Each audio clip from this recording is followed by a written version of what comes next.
Well, two-parter.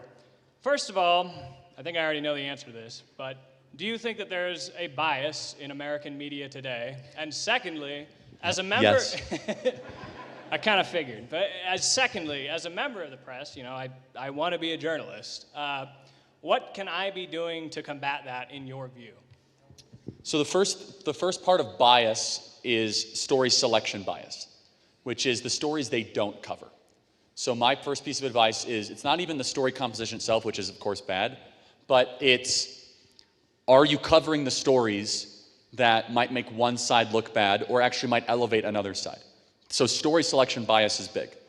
Finally, it's also the facts that they emphasize or they will not emphasize. So my other piece of advice to you is that when you are writing the story, if you're describing, for example, Charlie Kirk, the liberal media would say, like, white supremacist Charlie Kirk. That doesn't have journalist intent, right? That's just complete BS, garbage, rubbish, there's nothing behind it.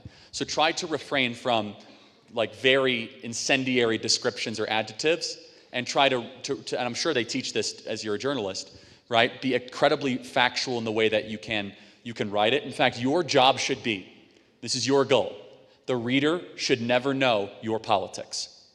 If the reader does not know how you vote, you're an honest journalist. If the reader is left in mystery about your reporting, you're a good journalist. Fair enough. That's always been my goal.